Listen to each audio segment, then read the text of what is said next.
Olá, quinto ano, tudo bem? Estamos novamente juntos agora para falarmos de história. Eu sou a professora Josi Fernandes e hoje nós vamos trabalhar cultura africana, dando ênfase na gastronomia, na música e dança africana, religião africana. Viu que lindo que ficou a capa do nosso vídeo? Tudo feito com muito carinho para vocês. Vamos começar? Na página 88, nós vamos falar sobre a gastronomia. Os africanos vieram para o Brasil para serem escravos, né? Trazidos pelos portugueses. Bom, daí, junto com eles, existe toda uma cultura, vinda da África, né? Com esses povos. Como, por exemplo, os africanos, eles tinham o domínio da caça, né? E de muitas técnicas de cocção e cozimento, né? Na verdade, a caça para eles era um motivo de muito orgulho, né? Eles tinham, aquele que era caçador era muito orgulhoso do que fazia. E por causa disso, muitos animais acabavam por fazer parte da culinária africana. Animais como os elefantes, hipopótamos, girafas, javali, búfalo, bode, carneiro, lebre, tatu, algumas aves, cães selvagens e etc. Animais bastante exóticos para alimentação, não acham? Bom, faziam parte das técnicas de cocção grelhar, defumar e conservar. As carnes que eram grelhadas ou defumadas, né, ou assadas, elas eram feitas com a própria madeira, né, em forma de carvão. Para defumar as carnes, eles utilizavam uma espécie de determinadas madeiras, serragem, ela não vai no calor direto, né? Então, eles usavam essa técnica para ter um pré-cozimento dessa carne.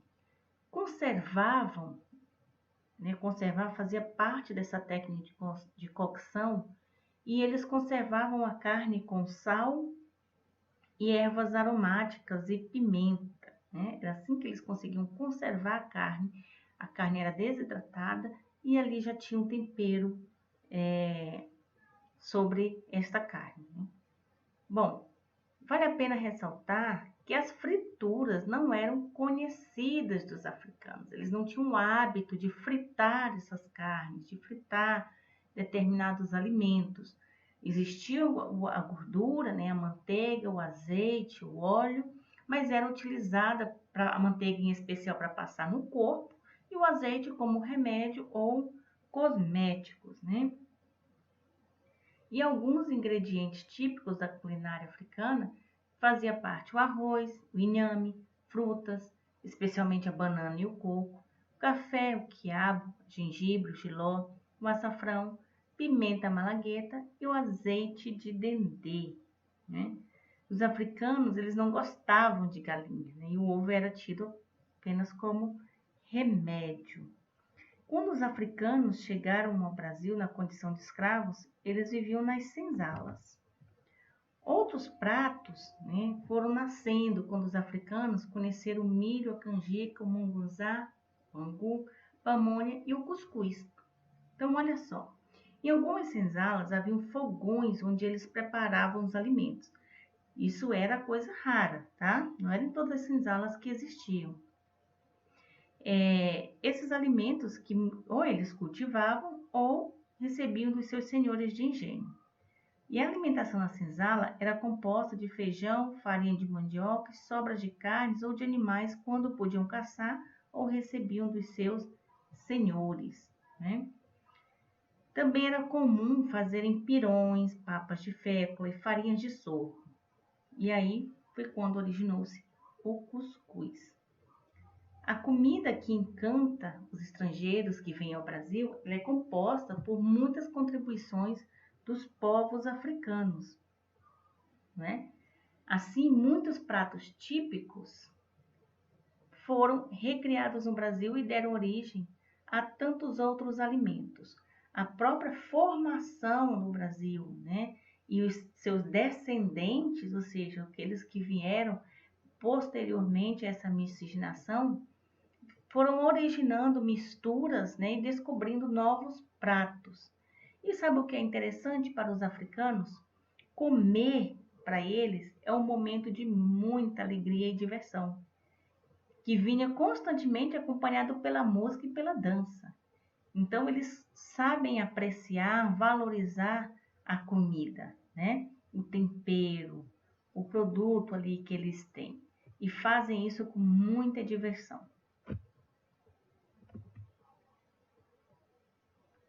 Como nós vimos, a música e a dança está presente na, na culinária, né, da africana. E essa sociedade, né, africana, a música e a dança, ela faz parte praticamente de todos os rituais religiosos, desde o nascimento, a morte, o plantio, colheita, e estão relacionadas, né, ao som dos tambores, mas além deles são usados também diversos instrumentos, né? E muitos instrumentos fazem parte da herança musical africana. Curiosamente, o berimbau, na África, não estava diretamente ligado à capoeira. A associação do berimbau à capoeira só aconteceu recentemente no Brasil. E outros instrumentos chegaram ao Brasil, mas desapareceram com o tempo, devido à condição de escravidão, como a marimba, o pluriarco e a rebeca de uma corda só. A música africana no Brasil era muito conhecida como batuque, que significa dança ao som de tambores. E atualmente os ritmos são conhecidos pela forma como são chamados localmente e por suas características específicas.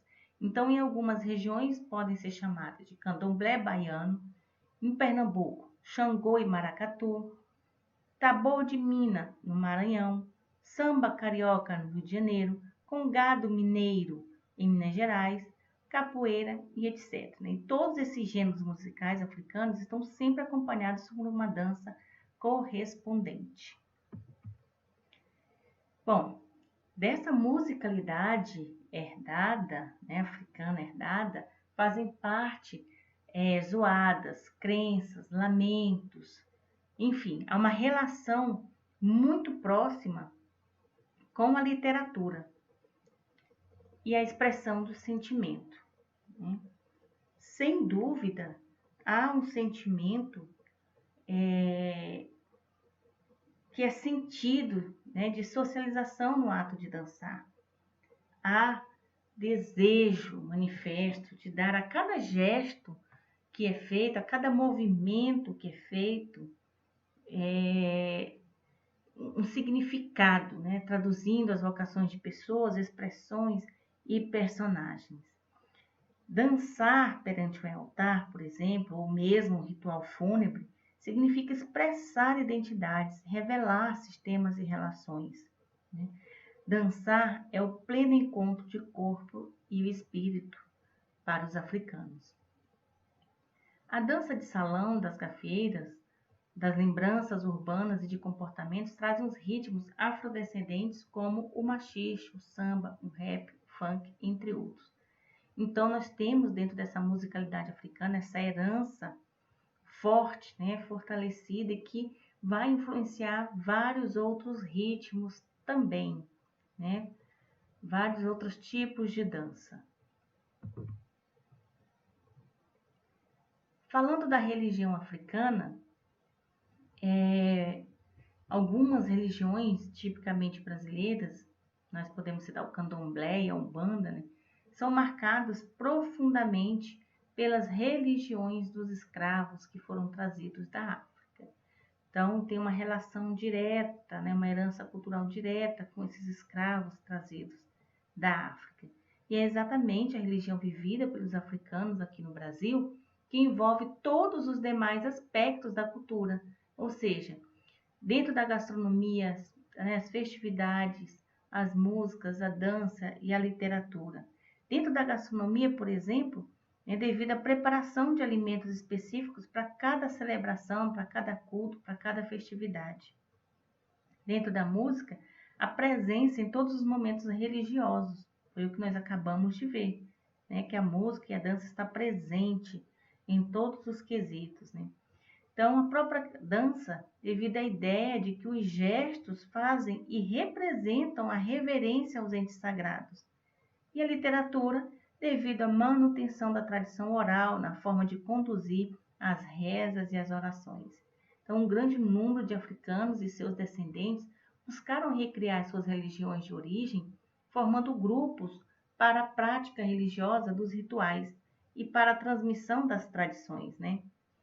Tais recriações, elas foram mais bem-sucedidas, né, nos locais de maior concentração de escravos e seus descendentes, especialmente nas cidades portuárias, onde existiam portos, né, que mantiveram atividades comerciais com os países da África, até as primeiras décadas do século XX. Aqui no Brasil, foram especialmente as cidades de São Luís, Recife, Salvador e o Rio de Janeiro. Então, nós temos aqui um mapa do Brasil que mostra, né, a distribuição dessas religiões africanas pelo Brasil. Então, nós podemos perceber aqui, tá? Nós temos de roxo, nessa legenda, o candomblé, de verde, o tambor de mina, de laranjado, o batuque, marrom jaré, babaçuê, a umbanda, quimbanda, o molocô e o xangô. Tá? Então, nós podemos perceber essa distribuição. Aqui no Tocantins, ó, nós temos a Ubanda, tá? E o Candomblé, bem presente. No Maranhão, a variedade já é maior, tá? Então, nós temos o Candomblé, nós temos a Ubanda, nós temos o tambor de mina e temos o babaçuê. Então, nós podemos observar em todo o Nordeste, tá?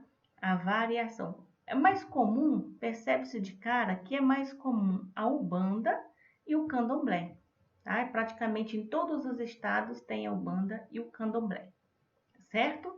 Vocês têm esse mapa no livro de vocês. Acompanha lá direitinho.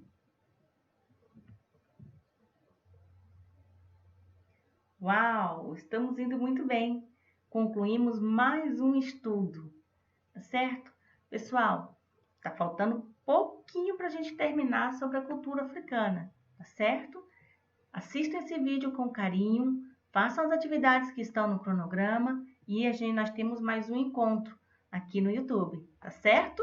Fiquem com Deus, um beijo e até o nosso próximo encontro.